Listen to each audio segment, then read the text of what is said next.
Reka tubasuhuze abakunzi ba Bohoka Wisanzure TV tubaganirize kandi tubifurize ikaze. Njye muri kumwe rero muri iki kiganiro wari uzi ko murabizi ko tugira ibiganiro bitandukanye.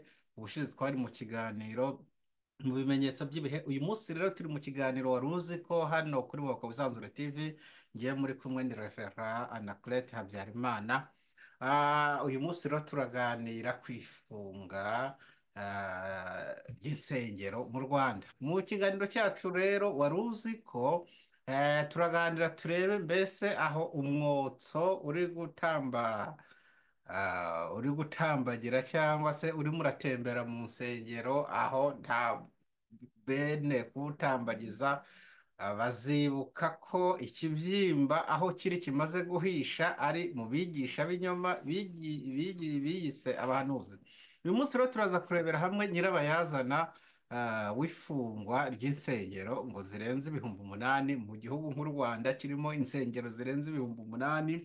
Ntabwo nzi neza niba izo nsengero zose zifite abayoboke, ariko buriya hari n'izitazwi cyangwa izitabarwa zijya ziba mu mashyamba, iziba mu masenga, iziba mu ntare, iziba mu migezi, iziba mu masumo, iziba mu mago y'abantu. Burya ni nyinshi, ngira ngo bagiye kuzibara muri Afurika buriya hari insengero zimwe na zimwe ziba zitanazwi, no kuzifunga ngira ngo bitakorohera abafunga. Ariko reka turebe rero, ndi kuvuga ngo mbese uyu mwotso byagenze bite kugira ngo ube utari kwerekeza ku bahanuzi b'ibinyoma cyangwa se ku bigize abahanuzi bavuga ko bavugira Imana, uretse ko nawe twumvishije kuko uwo mwotso kuri hamwe utangiye kuhagera. Turaza kuganira rero ku ngingo zitandukanye, turaza kureba ibinyoma n'amanyanga bivugwa mu nsengero cyangwa se mu bantu biyita abakozi b'Imana. Iyo ni ingingo imwe turi burebere hamwe muri kiganiro cyacu. Wari uzi ko buriya mu nsengero haberamo ibinyoma n'amanyanga n'ibindi bintu bihimbano byinshi cyane. Turaza kureberaho n'akajagari. Hanyuma y'ibinyoma n'amanyanga ntabwo bigarukira aho, ahubwo bifata indi ntera ugasanga byateje akajagari muri rubanda. Aho ngaho rero ntabwo turagarukira aho ngaho kuri iyo ngingo, turaza kumanuka turebere hamwe noneho ku bujura n'ubuyobe bikwirakwizwa mu nsengero. Ibyo byose tuba turi muri cya kiganiro wari uzi ko nyirabayazana wo gufunga kw'insengero. Ese wowe ubona koko insengero bavuga ko zafunzwe zakagombaga cyangwa se ibyavugwaga n'ibyatangazwaga, ahubwo ngewe hano kuri Bohoka Wisanzure TV ndagira ngo mbabwire ngo namwe mugire icyo bivugaho, ariko ngewe nk'umupasiteri nanjye urebesha amaso ya Bibiliya, ngasoma Bibiliya nkareba icyo ijambo ry'Imana rivuga, usanga hari ibyitwaga insengero kandi byarahindutse mu by'ukuri eh, ikintu nakita nk'inzu z'abajura cyangwa se inzu z'abambuzi. Hajya Yesu yasanze bari gucururiza inuma z'intunguru, afata ibitebo aramenagura, ahasigaye arababwira bati ninde muntu wababwiye guhindura inzu ya data mukayihindura inzu y'abambuzi n'abajura. Turaza kureba rero muri ikiganiro cyacu wari uzi ko ese abapasiteri aho ntibaba bari bamaze kugera ku rugero rwo kwigereranya, ugasanga rimwe na rimwe bari kwiyitiranya n'Imana. Ibyo ngibyo nabyo turaza kureba mbese byo ntibyaba nyirabayazana wo gutuma insengero zifungwa. Kuko mbere yo kuvuga ngo insengero zarafunzwe, ahubwo tubanze turebe ni ibiki byakorerwaga muri izo nsengero zafunzwe. Ese koko izo nsengero zayoboraga abantu inzira igana Imana, cyangwa zari insengero zo gucucura abagifite ubumenyi bukeya no gusinziriza abatarabasha guhweza ngo barebe kure bamenye neza, kuko iyi si yacu abantu bamaze kwambara amababa. Turaza turebe rero ubujiji nabwo bwavuzweho mu ifungwa ry'insengero. Turaza kureba mbega ibyagiye bivugwaho mu gufungwa kw'izi nsengero byagenze biti. Turaza turebe rero kwiyoberanya, ibyo tuba twita uburyarya, ugasanga mu by'ukuri umuntu ariyoberanije. Nigeze kubereka agafoto k'intama ko kigize, ntabwo mu by'ukuri yari intama nk'uko bivugwa, ahubwo inyamaswa yihinduye intama ariko ari ikirura. Ikirura rero kikaza cyambaye uruhu rw'intama ariko mu by'ukuri ari ikirura. Ese izi mfungwa z'insengero aho nyirabayazana ntabwo yaba ari ikirura cyatahuwe aricyo cyamaze kwigira nk'umushumba w'intama, bagasanga icyo kirura kugira ngo bazagisobanure n'intama, ariko intama zigomba kubanza kujyanwa mu ruhongore, ahasigaye ikirura bakabasha gusuzuma intama ikaba intama ikirura, kuko mu gihe kizaba kidafite ya ntama kigenda kirya imwe imwe, ikirura kizagaragara kijye ku mugaragaro, ahasigaye nyine nawe urabyumva urwo kizakatirwa. Turaza tureba rero muri uko kwiyoberanya, tuzatureba rero ishyari ndetse n'itekamutwe rigwiriye rishobora kuba nabyo byarabaye nyirabayazana aho gufungwa mu nsengero. Ntabwo uyu munsi nari navuze kuko ndabazanira umutumirwa ubasha kudufasha gusesengura irihagarikwa cyangwa se iri fungwa ry'insengero riri kuvugwa cyane mu gihugu cy'u Rwanda, ariko tukareba tuti ese nk'abapasiteri mu by'ukuri twebwe turebe mu ndorerwamo y'ibyatangazwaga n'abavuga ko bafite amasengero, ugasanga umuntu avuga ngo afite iyerekwa, ugasanga iyerekwa ryiwe ni nk'iduka yafunguye, ariko ukibaza ati ese iryo yerekwa ryiwe niba ari n'iduka yafunguye, iryo duka rizafasha bande, rizagirira umumaro bande? Ugasanga iryo duka rye cyangwa iryo yerekwa rye niwe n'umugore n'abana bifitiye umumaro, na ba bandi bamufasha gukusanya ibya rubanda n'abagenda avunguriraho, kugira ngo ibintu bigumye gukumakumirwa ku muntu umwe. Rero navuze ngo ikiganiro turimo ni wari uzi ko buriya ibinyoma n'amanyanga bishobora kuba nyirabayazana wo gutuma ibi byose muri kubona muri ino si. Abandi bati ni imperuka y'isi, abandi bati igihe kirageze cyo gusengera mu ngo, ariko ntabwo ariko ibintu bimeze, ahubwo nuko wasangaga hajya bavuga kuko uri kujya gusengera ahubwo wari intama yari igiye kuzajya, niba wowe batari bwagufungure cyangwa bakaba batari bwakuyobye ngo bagukure ku murongo. Hari abantu bakuwe ku murongo n'izi nsengero. Buriya niba hari ikibazo gikomeye Afurika ifite, ni ukuzasubiza abanyafurika ku murongo, ukababwira neza ko ubushobozi Imana yabahaye bakwiye kububyaza umusaruro, badategereje ngo Mana mpereza. Bizagorana, ni ikintu kizasaba, sinzi niba ari imyaka, niba ari amashuri, kuko n'abapasiteri ubwabo bumva ko amakiriro yabo atari ugukora, bumva ko amakiriro yabo ari ugukusanya iby'abakene. Nicyo kibazo muri Afurika dufite. Hano ndabivuga kuri Bohoka Wisanzure TV, abantu bamwe bagashaka kuntera amabuye cyangwa ntibashaka kubyumva, ariko umuntu yakibaza ngo mbese bizagenda bite kugira ngo abanyafurika twumve ko iyobokamana twakiriye ari iritwunganira mu mikorere yacu ya buri munsi, atari iribasha kutusubiza inyuma mu mitekerereze no mu mihangire irimo yacu ya buri munsi. Biragoye kandi bikaba bibabaje kuba umuntu amara kwinjira mu iyobokamana yari umuganga, akavuga ati ndetse ubushakashatsi bwanjye nakoraga bwo kuvumbura imiti itandukanye ngiye kujya nirirwa nicaye mu cyumba cy'amasengesho, ahasigaye nzatungwa n'iyerekwa n'abandi bantu bazaza. Ngewe ntabwo mbuza abantu gusenga, ahubwo mvuga ko kuba wananirwa gukora ibyo ugomba gukora kugira ngo ubeho neza, ugire ubuzima bwiza, ukajya wirirwa uvuga kuko wirirwa uri gusakuza cyangwa utera urusaku usakuriza Imana ngo uri kuyisaba ibyo yaguhaye udashaka kujya kwakira. Kuko Imana yaraguhaye imbaraga, ikaguhereza amaboko, ikaguhereza ubwenge, ikaguhereza mbega ukagirirwa ubuntu, ntugire ubumuga ubwo ari bwo bwose, wowe ukiteza ubumuga bwo mu mutwe. Ngereka mbabwire ngo ifungwa ry'insengero bifitanye isano n'ubumuga abantu biteye bwo mu mutwe.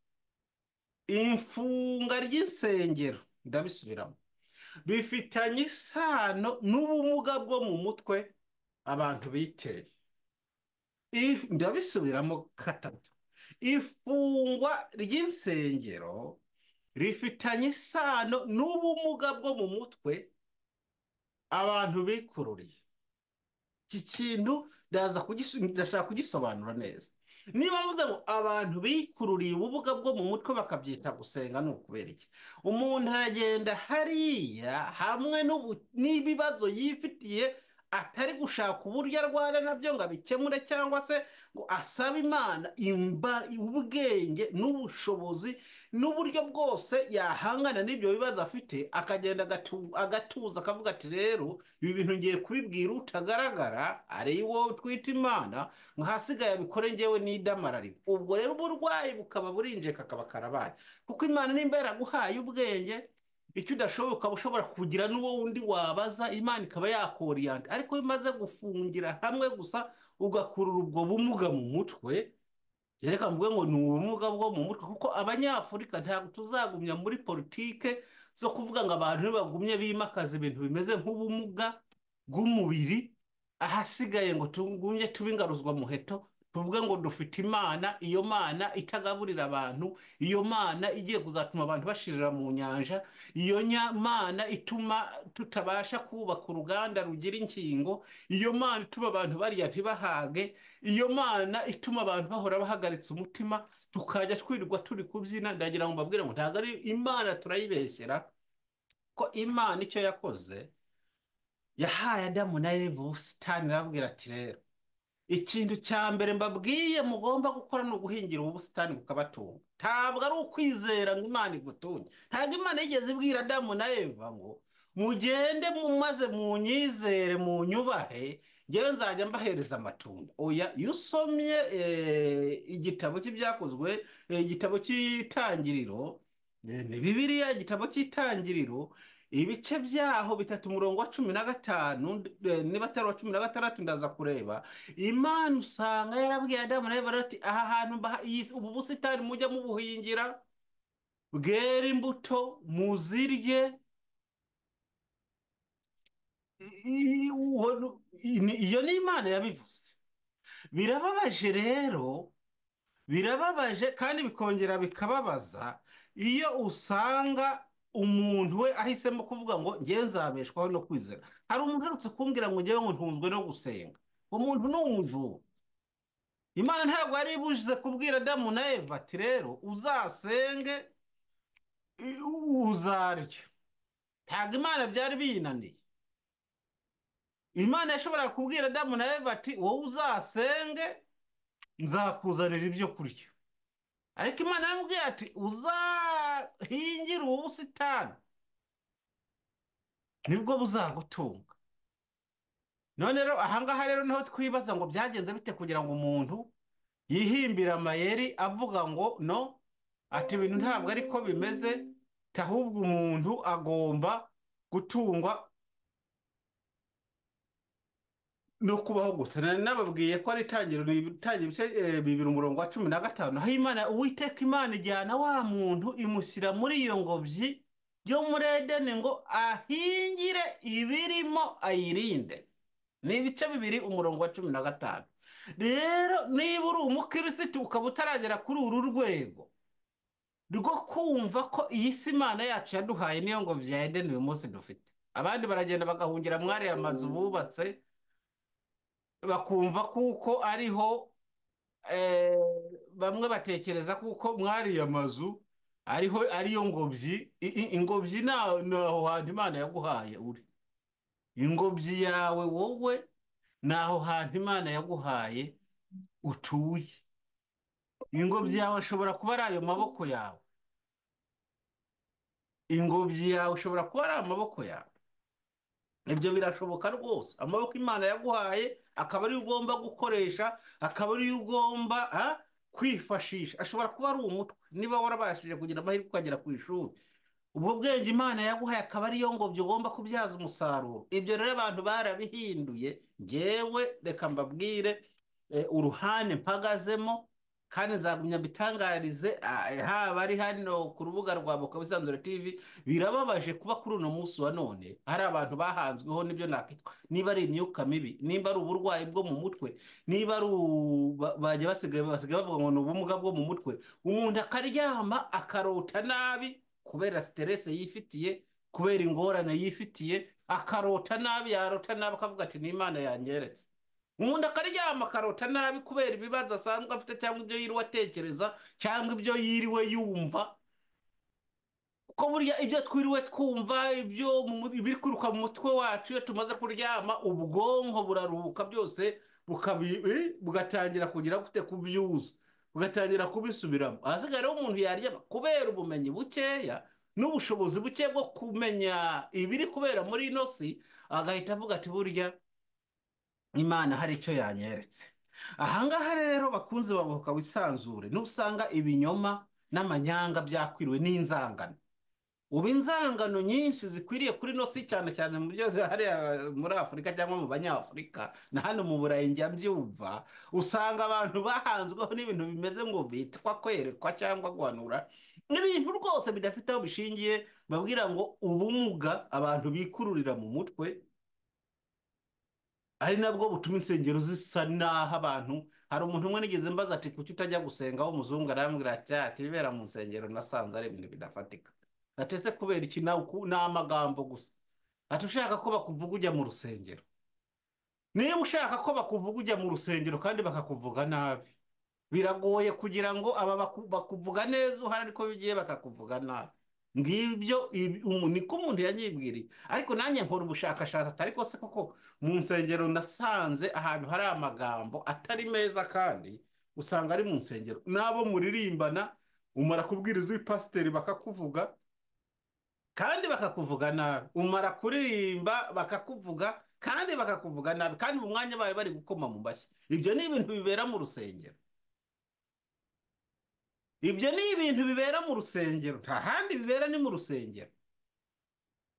umuntu yarambwiye ati impamvu ngenda ajya gusenga, ati amagambo y'abantu basenga aya yatumye nzinukwa ibyo kujya mu gusenga, kandi bashaka kukubwira none aho bigoreye n'umuntu, uwo muntu usenga ushatse kumubwira atari ko mbona umeze nk'umurwayi, ahita avuga ati uyu muntu yaraguye ntakimenya Imana, kubera kuko abantu bamaze guhangwaho n'ibintu bidasobanutse. turi mu kiganiro wari uzi ko twari turi kuvuga ku binyoma n'amanyanga n'inzangano zishobora kuba ako kajagari. reka turebe mu Rwanda aho bafunze insengero, urebye insengero zabaga mu nkiko zishobora kuba ziruta ababurana bavuga ati inganda nyabune zatinzwe gufungurwa, cyangwa se wasanga bigoye kugira ngo imanza usanga ziri mu nkiko, wasanga z'insengero wasanga zingana n'iz'abajura batobora amazu y'abantu.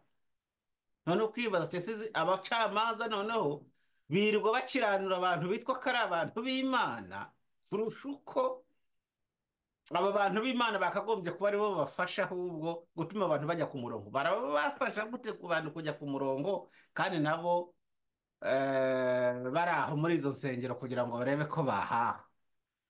ndavuga ati biragoye kandi bikongera bikagora kuvuga kuko insengero kuri no munsi wa none wavuga ko ari abantu bakoreraga Imana. urebye amarorerwa akorwa izo nsengero zigaceceka cyangwa akorerwa muri izo nsengero, abantu bakagumya bakavuga ngo na kera byari biriho, ariko se na kera byari biriho binakomeze nyine niba byari binariho. bakunze babohoka wisanzure TV, twari turi ku binyoma n'amanyanga. ntabwo mubona ko muri ari kimwe mu bintu n'Imana rega ishobora kwemera ko izi nsengero zifungwa kubera kuko zamaze kuba nyene akajagari, zamaze Imana igomba ntago Imana izakoresha ikindi, izareba ibintu bitari ku murongo wabyo. nk'uko Yesu yagiye mu rusengero agasanga hari kuberamo akajagari, agafata izo numa z'intungura agasohora agashyira hanze. hari nubwo ndetse yigeze abwira abafarisayo, Yesu arimo aratembera ati iyi nzu murayireba, Salomo yari yarubatse, ati murayireba iri hema ry'ibonaniro, ati aha nta n'ibuye na rimwe rizahasigara, kubera kuko ibiberamo ntabwo byubahisha Imana. ubwo yari arebye iyo nzu babunze imitima, uravuga bati urubahutse, ariko aravuga ati iyi nzu mureba nta n'ibuye rizahasigara, kandi koko uyu munsi nta n'ibuye rihari. ubu bahahinduye umusigiti wa Muhammad. Ibyo Yesu yaravuze byarasohoye. Rero reka turebe ubujura n'ubuyobe ndetse no kwigereranya. Iki kintu cy'ubujura n'ubuyobe no kwigereranya, mu kiganiro cyacu wari uzi ko twarebye dusanga ikintu cy'ubujura cyo kuvuga ngo zana Imana iguha umugisha, cyo gukoresha uburyo bwose bushoboka kugira ngo wigarure imitima y'abantu ubakureho amafaranga y'ubuntu, s'il vous plaît, ushakisha amagambo aryohereye, ushakisha imitego mpaka ubakureho amafaranga, nacyo cyabaye nyirabayazana wo gufunga insengero. Erega aba bantu baba bari kwamburwa navuze ati umwotso ugomba kwerekezwa no kubahanura b'inyuma. Ntugume ku nsengero gusa, ahubwo uyu mwotso niba werekeze no kubahanura b'inyuma cyangwa ku bantu bigize abahanuzi. Kuba n'abantu bikururiye ubumuga bwo mu mutwe biba nyirabayazana wo gufunga insengero. Abantu bamera nk'abahanzweho, abantu mu by'ukuri ubusigaye ureba aho kugira ngo ube wavugana n'umukristo, kandi turi abapasiteri, ariko wareba ibyo abapasiteri bakora, wareba iyo bari kwerekera ukibaza se iyi nda n'ubundi ko amaherezo ari ukuva muri ino si, kuki badahagarara ngo bakore ibyo bashoboye, babeho nk'uko n'abandi babaho bakoresheje imbaraga zabo, ariko bavuga ijambo ry'ukuri. Hari n'uvuga ngo ndabivuga kubera kuko abafite ku ruhande bari bugire icyo bamuhereza, ariko abo bose bamubwira tubwira ukuri kw'ijambo ry'Imana, atinya kukuvuga kugira ngo aze kubona icyo ararira cyangwa abone esansi yo gushyira mu modoka. Ubu bujura rero n'ubuyobe no kwigereranya, usanga abantu bamwe ijambo ry'Imana bararihinduye business, kandi ni nako binameze hirya no hino ku isi. Noneho kwiyoberanya, usanga abantu bagenda bavuga ko ari abakristo, ariko mu by'ukuri icyo biruka inyuma ni ukwishakira amafaranga batavunitse. Iki kintu nacyo cy'ubujiji, abandi nabo babaye barukurikira izindi, iyo baboherekeje niyo berekera. Birababaje kumva waba uri umuntu ufite impapuro nyinshi, ariko kubera kuko gene wemeye kwakira ubwo bumuga bwo mu mutwe, za mpapuro zawe zose zigata agaciro. Rero iki kintu cy'ubujiji, kwiyoberanya n'ishyari, nabyo biri mu bituma insengero ziri gufungwa. Abapasiteri rero n'abakristo, niki dukwiye gusengera kuri uno munsi wa none muri iki gihe cy'imfungwa z'insengero? Reka ikirura n'intama bisobanuke. Reka ikirura n'intama bisobanuke muri iki gihe cy'ifungwa ry'insengero. Ikirura n'intama bikwiye gusobanuka. Abakorera ibihembo bakwiye gutandukanywa n'abashumba nyakuri. Mureke abashumba n'abajura bigaragaze muri iki gihe cy'ifungwa ry'insengero, ko abajura bivanze na ba nyir'urugo. None uyu munsi biragoye gusobanura abajura na ba nyir'urugo. Igihe kirageze ngo abajura na ba nyir'urugo umukuru w'umuryango abashe kubasobanura. Mu itorero uyu munsi wa none ndagira umubwire ngo uwahoze ari umujura yiba amafaranga, ubu ngubu yatangiye kwandika za meshaza kuri telefone, ati ndabasangira kuri telefone, ndagira gute, murabizi ati niba mukunda itorero nimugire gutya, ariko ni ukugira ngo abeho. Nawe ubwe ntarikunda, ahubwo ni ukugira ngo abeho. Bakunzi rero babahoka Wisanzure TV, ikiganiro cy'uno mugoroba cya wari uzi ko naringira ngo mbabwire ngo ibi bintu titonderwa, insengero muri Afurika zizafungwa cyangwa zitezwe cyamunara, dore ko inyinshi zagiye zinubakwa ku bintu by'amakredi, ku bintu by'amabanki. Abantu bajya muri banki kwaka amafaranga yo kubaka insengero. Nimba abantu bashobora kujya muri banki kwaka amafaranga yo kubaka insengero zigafungwa, murumva amaherezo atari kuziteza cyamunara? Ese uwo muntu wagiye kwaka amafaranga muri banki yo kubaka insengero, koko yari ari gukora umurimo w'Imana cyangwa yashakaga inyungu muri urwo rusengero, kuko banki yo iguhaye amafaranga ugomba no kuyasubiza ariho n'inyungu. Niba rwafunzwe warafashe ideni rya banki, ubu rwa rusengero ruratazwa cyamunara, kandi bijya mujya muvuga ngo ni akabare, ngo ntimubikeneye, ngo kuki bafunga insengero, ngo akabare. Ninde wajyanye mu kabare kujya kumenya ibiberayo? Ko muba mu nsengero utwo tubari mwe two, ko numvishe bamwe bari gutarataza ngo kuki badafunga insengero, ngo kuki badafunga utubari. Mwagezeyo mute? niba ni ishyari mwagize? Numvishije cyo ko hari amakuru ko n'izifungurwa zigomba kujya zitanga umusoro. Murahere ko zose zitarangira. Nababwiye ngo ni igihe cyo kusobanura intama n'ibirura. Isega ryihishe mu ntama igiye kugaragara. Abungeri rero nabo n'abajura bakorera ibihembo nabo bagiye kugaragara. Mu kiganiro wari uzi ko nagiye mabwire ngo ibi byose nta kindi, umwungeri azagaragara, umujura agaragare, ukorera ibihembo azagaragara, kandi n'ukorera Imana azagaragara. Reka mbifurize kugira umugoroba mwiza rero, tuzagumya tuganira, ariko ibintu ni ukubisengera kugira ngo ubuntu bw'Imana, urukundo rw'Imana rugumye rwamamare, ariko tureke kugumya kuyoba. Tubashe kwivura ubu burwayi twikururiye bwo mu mutwe bwo kuyoba, tukayoborwa n'ibintu bidafashe. Mureke tuyoborwe na Bibiliya, twe kuyoborwa n'abantu bameze nk'abafite uburwayi bwo mu mutwe. Nahangaha rero dusoreje ikiganiro cya waruzi ko hano kuri Bohoka Wisanzure TV. Tuzajya tugumya tuganira uko mbonye akanya, kandi niba nawe ufite commentaire y'icyo wabivugaho, umwanya n'uwawe, tugahana ibitekerezo, tugakosorana. Nicyo ijambo ry'Imana riberaho, nicyo Bibiliya iberaho. Ndabakunda rero, mukomeze mugire ibihe byiza mu ngo zanyu ho muri musenge, kandi hirya no hino ku isi dusengerane kugira ngo umugeni wa Kristo agumye yiteguye, adatsindwa n'urubanza, ariko twirinda uburwayi bwo aribwo bwose budukururira mu mutego wa Satani. Kuko ibi bintu byose mubona aho umuntu agira gutya agahimba ibintu bikurura inzangano mu bantu, ayita umuhanuzi s'il vous plaît, agakurura ikintu, agahimba ikintu kimeze nk'icya Semuhanuka wabwiye umuhungu ngo arahagurutsa kubita umutwe ku ijuru, akagishyira aho ngaho abantu bose bagasandara. Reka mbabwire, umwotso ukubita insengero ntureberere abahanura b'inyuma. Mukomeze mugire rero umugoroba mwiza, ndabakunda. Nzajya ngumya mbagezaho ibiganiro uko umwanya ubonetse, ndetse n'uko Imana idushoboje.